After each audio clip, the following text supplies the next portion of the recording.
Usi mai alau whaafofonga o le whaapoponga fo ele nei o Tala Fou Mai Samoa. Awina sa o mai mo oe e lau leiti o whalongolongo le Radio Samoa tasilima iwa tolu amo. O te whātalo whero tātu o tino, tau anunga le ngā ruenga o le nei vā yaso, usi mai alau whaafonga.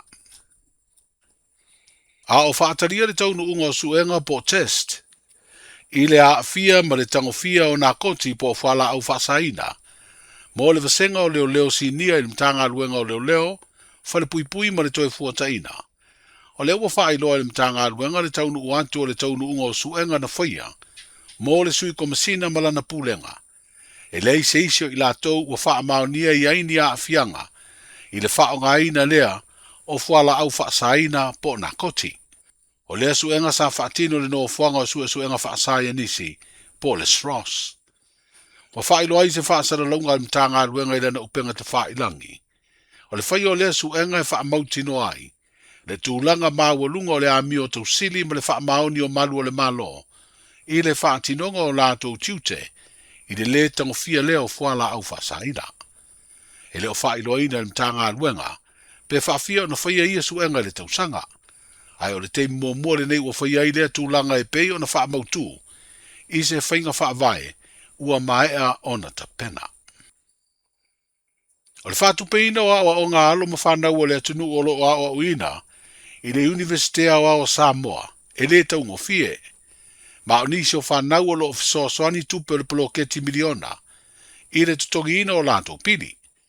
Peitai o nisi o whanau o lo maua le ofiso soani, mai nisi o Samaria anga le lei, e pe o le malo Iapani ua tauala mai le whaalaputonga whaavae, o le Yasaki Kisuna Foundation, le whaatupeina o mata upolo o ao ina i tonu o universite, ma e to luas fulfa whanau, e au fia le to iwa, o lo sua ina le whailonga bachelor, to lima o whanau o postgraduate students, to wha o lo sua ina le whailonga le master, to tasi o lo sua ina le whailonga le PhD, ma le to lima o whanau i o lo a onga le vasenga, o le tausanga whaavae po le foundation.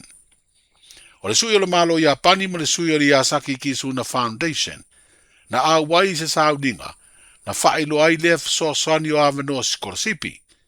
Lea na momori ai ma le whaafitai, a le pulisiri o le Universitea o Samoa, i le anga le leipea o lea whaalaptonga mai le company o le Yasaki, sa pito to tele o tātou tangata sa whaingaru ngā i tausanga ua mawae, a o whaangai o ia lea company i Samoa.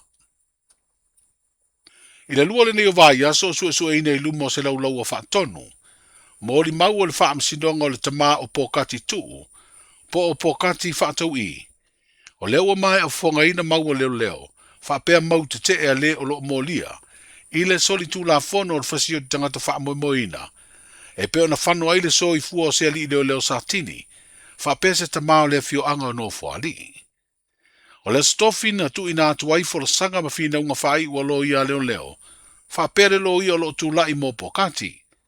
Ma o le asfreido nei vā yaso ua tawalunga ai, i le saunanga whai ua le tamai te whaamasino, o lo whea ngai ma lea whaamasinonga, le fionga le utele nia vā mata tuatanga loa. O na ta oto tuai le ilumo le laulau o whaatonu mo le lato i loilonga ma se whai unga. O lo te te le ua molia i molia ngā leo.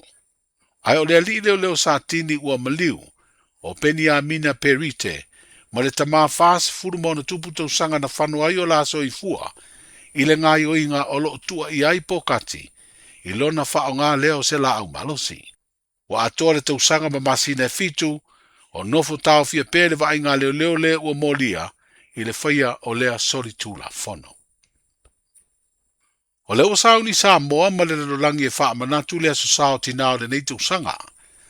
Ma o se aso tau wa tere ro tātu o tino, e whaafitai ai le sao tinai to tonu o ainga, nuu e ka le sia ma le malo.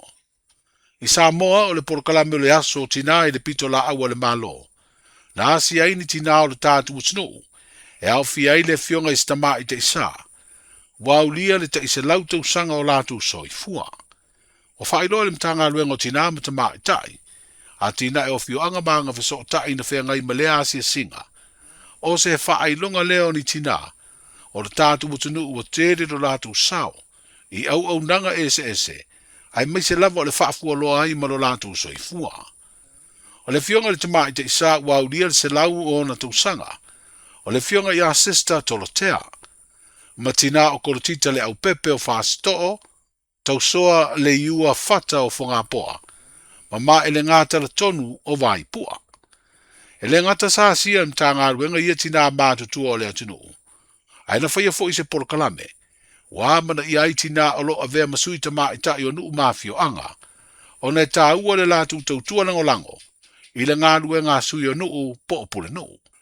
O le amana i o tina o lo avea masui ta maa ita i o nuu.